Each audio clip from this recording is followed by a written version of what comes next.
Hi అండి, అందరూ ఎలా ఉన్నారు? బాగున్నారా? ఇంకా పిల్లలు అయితే స్కూల్కి వెళ్ళిపోయారు. ఇంకా మా వారు నేను కూడా ఫోన్ చేసేసాము. మా వారు అయితే షాప్కి వెళ్ళిపోయాడండి.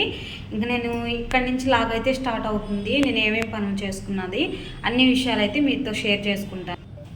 ఇంక ఇక్కడైతే గిన్నెలు ఉన్నాయి. గిన్నెలు అయితే కడిగేసేయాలి. గిన్నెలు కడగాలి. ఇంకా గ్యాస్ కౌంటర్ అంతా క్లీన్ చేయాలి. ఇంక ఇక్కడైతే సరుకులు ఉన్నాయండి. ఇవన్నీ సర్దాలి. ఇంక ఈరోజు ఇవే పనులు. సరుకులన్నీ సర్దేసేయాలి. నేను డీమార్ట్కి వెళ్ళి వచ్చాను కదా. ఇంకా ఆల్రెడీ ఇక్కడ వాషింగ్ మిషన్కి కొన్ని బట్టలు అయితే నేను వేసేసాను. ఇంకా ఉతకాల్సిన అయితే మాత్రం ఈ విధంగా అయితే నానేసేసానండి. ఇంకా అవన్నీ ఉతికేసేయాలి. ఇంకా వాషింగ్ మిషన్ బట్టలు అయితే అవన్నీ ఆరేసి ఇవన్నీ ఉతికేసి జాడిచ్చేయాలి. మీరైతే వీడియో చూస్తుండే ఈరోజు ఈ పనులన్నీ ఇంక మా వారు వచ్చే షాప్ నుండి వచ్చేలోపు అన్ని పనులు పూర్తి చేసేయాలి. వంట చేయాలి. పెసల చారు కాద్దాం అనుకుంటున్నాను. ఇవన్నీ అయితే చూసేయండి. అయితే టైం అయితే మాత్రము 9:45 అవుతుందండి. నేనైతే 1 గంట కల్లా పనులన్నీ పూర్తి చేసేసుకోవాలి మా వారు వచ్చే టైంకి. హాయ్ అండి. ఇంకా ముందుగా అయితే బట్టలన్నీ ఇక్కడైతే క్లీన్ అయితే చేసేసుకుంటున్నాను, ఉతికేసుకుంటున్నానండి. ఉతకాల్సిన బట్టలన్నీ అవి అయితే జాడిచ్చేసేసి ఆరేద్దాం అనుకుంటున్నాను. అయితే మా ఫ్యామిలీ గురించి ఈ వీడియోలో ఇంకొన్ని విషయాలు చెప్తానండి. నాకు ఫస్ట్ ప్రెగ్నెన్సీ వచ్చినప్పుడు మా పెద్దమ్మాయిని నీళ్ళు పోసుకున్నప్పుడు అయితే మాత్రము మా ఫ్యామిలీ అయితే చాలా సంతోషపడింది. ఎందుకంటే నాకు అమ్మాయి పుట్టిద్దని వాళ్ళందరూ అమ్మాయి కావాలని అన్నారండి. మా అమ్మమ్మకి 3 అబ్బాయిలు, మా పెద్ద అక్కకి అంటే మా పెద్ద తోడుకోళ్ళకి 2 అబ్బాయిలు. అందుకని నాకైతే అమ్మాయి పుట్టాలని అయితే ఫ్యామిలీ చాలా సంతోషపడ్డారు. అమ్మాయి పుట్టాలని. ఇక్కడైతే బట్టలన్నీ జాడిచ్చేసేసుకున్నాను. ఇంకా ఇదంతా క్లీన్ చేసేసుకుంటున్నానండి. క్లీన్ చేసుకొని ఇంక పెసలు చారు చేయాలి కదా. కూర పొయ్యి మీద వేసి ఇంకా తర్వాత అయితే అంట్లయితే కడుక్కుందాం అనుకుంటున్నాను. అయితే మా పెద్దమ్మాయిని నీళ్ళు పోసుకున్నప్పుడు అయితే మాత్రము నేను రెస్ట్ ఏం లేదండి. పనంతా నేనే చేసుకునేదాన్ని. మాది ఉమ్మడైనా సరే పని చేసుకునేదాన్ని అండి. అంటే అప్పుడు అంతగా ఇబ్బంది ఏమి ఉండేది కాదు. ఫస్ట్ కానుపప్పుడు నాకు అంతగా ఇబ్బంది ఉండేది కాదు. పనంతా నేనే చేసుకునేదాన్ని. ఇంక ఇక్కడైతే పెసరకైతే ద్వారగా ఏం చేసేసుకొని చారుకైతే ఇలా రెడీ అయితే చేసేసుకుంటున్నాను. కుక్కర్ పొయ్యి మీద పెట్టేసుకున్న తర్వాత బట్టలన్నీ ఆరేసేసుకొని ఆ తర్వాత అయితే మాత్రం అంట్లు క్లీన్ చేసుకుందాం అనుకుంటున్నాను. ఒక పక్క ఇది ఉడుకుతూ ఉండిద్ది కదా. ఇంకా బట్టలన్నీ అయిపోతాయి, నా పని కూడా అయిపోతుందని ఇంకా బట్టలన్నీ ఆరేసేసుకుంటున్నాను. ఆరేసుకొని ఓ పక్క అయితే ఇంకా పప్పు పొయ్యి పెట్టేసాను కదా, అదైతే ఉడుకుతూ ఉంది. ఇంకా అంట్లన్నీ క్లీన్ చేసేసుకుంటున్నాను.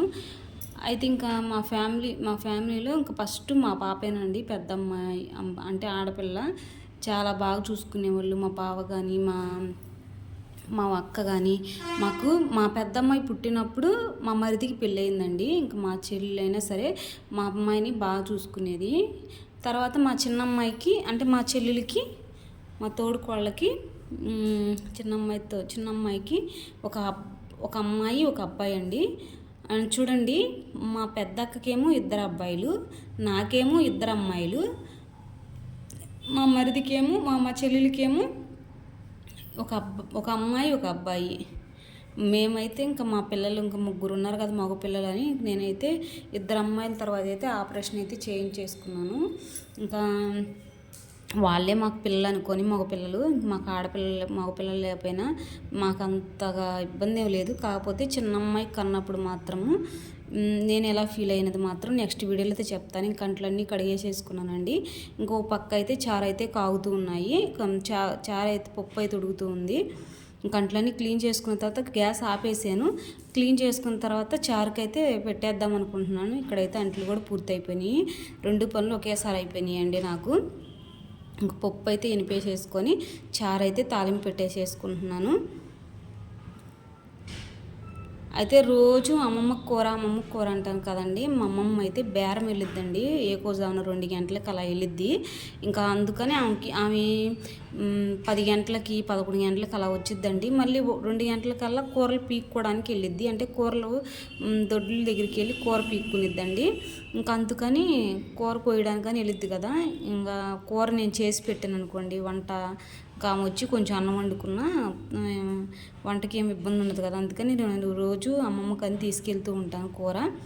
మనకు తోచిన సహాయం అమ్మమ్మకైతే చేస్తూ ఉంటానండి. కూర వరకు అయితే ఎత్తుకెళ్తాను. పాపం పని అంతా ఆమె చేసుకునేది. ఇంకా నేనైతే చారు అయితే కాగిపోయినాయి. ఇంకా చారు పొయ్యి మీద పెట్టేసేసి నేనైతే ఫ్రెష్ అవ్వాలండి. అప్పటికి సరుకులకి సర్దడానికి ఒక పక్క అయితే అయిపోయింది. సర్దేటప్పుడు అవన్నీ ఒక పక్కన పెట్టేసాను, ఎందుకంటే కొంచెం నిండుకోలేదు, సరుకులన్నీ ఉన్నాయి. ఇంకా అవన్నీ క్లీన్ చేసుకున్న తర్వాత పెట్టుకుందాం అని చెప్పి అవన్నీ ఒక పక్కన పెట్టేసాను అండి. ఇక్కడైతే నేనైతే రెడీ అయిపోయానండి. అమ్మ వాళ్ళ ఇంటికి అయితే వెళ్తున్నాము. కూర అయితే ఎత్తుకెళ్తున్నానండి. ఇంకా అమ్మమ్మకి అయితే చారు అయితే ఎత్తుకెళ్ళిపోతున్నాము. మీకు ఈ వీడియో నచ్చితే మాత్రం లైక్ చేసి, షేర్ చేసి, సబ్స్క్రైబ్ చేసుకోండి ప్లీజ్ అండి. చూస్తున్నారు కానీ వీడియో లైక్ మాత్రం చేయట్లేదు. ప్లీజ్ సపోర్ట్ చేసి ఛానల్ని ముందుకైతే పంపించండి. బాయ్.